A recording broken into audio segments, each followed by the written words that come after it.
Ingrid. And we're moving to Jussi Sorsimo with Helsinki. He's the program director for Culminatum Innovation, and he specializes, together with his organization, in public sector innovation. And that's the topic of his presentation with us today, right? Thank you for the opportunity. Thanks all. Yes, for the past 4 years, I've been working for a regional development company, and I have been trying to play a bit around what designers could do and how they could help public sector to develop and transform their services. So I go through today a small trial we made thanks to City of Helsinki. We had an opportunity to try design in a new place. So I go through the case what we made in this design innovation for active aging. City of Helsinki is currently the world design capital, and there are over 300 projects and all kinds of events, but particularly half of the activities are projects and trying to create something that sustains, not only event but creating a change. And one of the key messages, kind of a simple key message, is to make a better city to live. Last week I was in one conference, and a great colleague of mine, Marko Steinberg from Sitra, changed a little bit the perspective. Think about not a great city to live, but if Helsinki would be a great place to die. Change the perspective and look all the services and things from that perspective. And that leads us to the active aging in that case.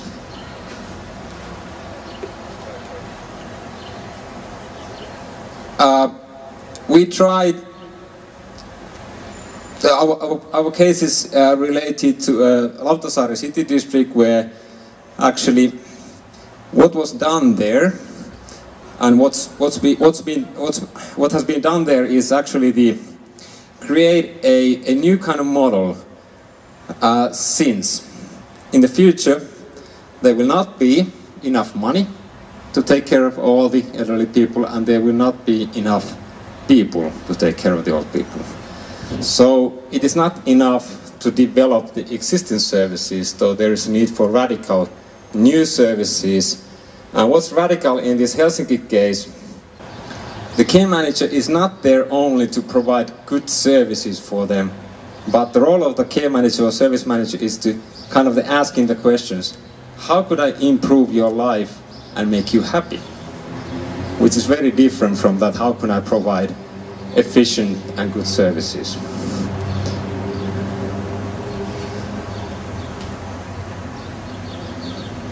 So, as I said, we've been trying a design in different kind of areas or different kind of layers in the society.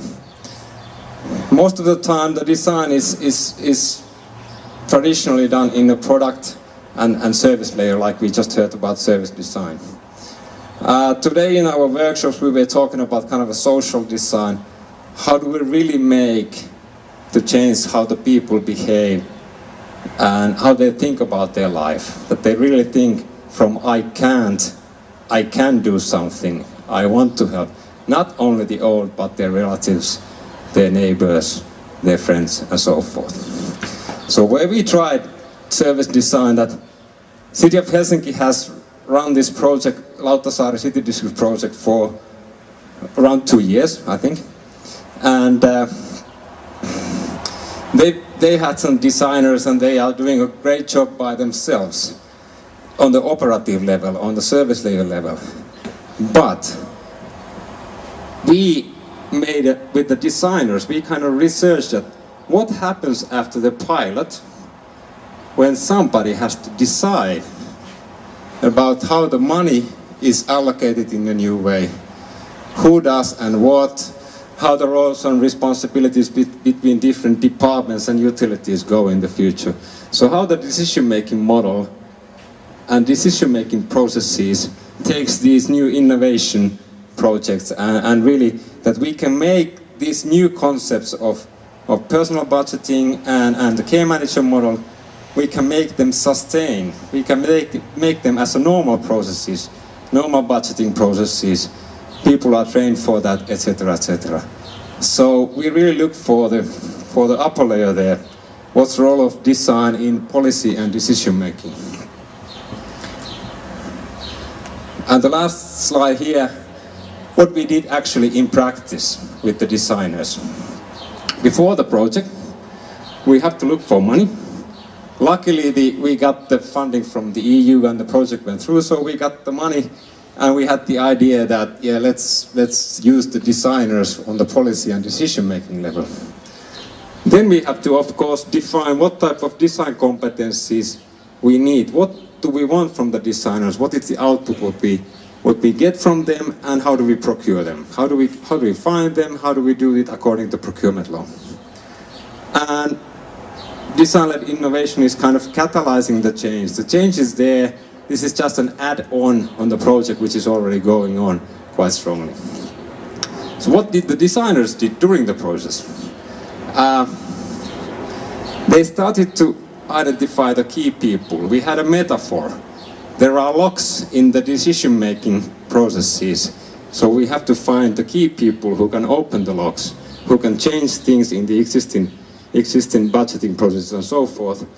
And yes, indeed, we interviewed quite high-level politicians and managers and directors, but also the operative project managers to understand more about the decision-making processes and the relation to the actual project. And we started, and we have been starting to recruit the dream team. Who are the people we need to involve in this whole design process, also on the decision-making level? Not only the users, not only the service representatives or care managers, but also on the very top. And yes, we had a workshop. Most of you participated. So what happens after that? That was very short intervention of design. After that, now we are a bit of analyzing with this small trial. What was the results? We are wrapping it up, and most likely, hopefully, we are going to initiate a new next iteration, because what we just learned about the research of the decision-making level. So this is how we use design, not necessarily in a conventional way, designing the products and user-driven, but maybe decision-maker-driven process. So we use design in that context. Thank you very much. Thank you.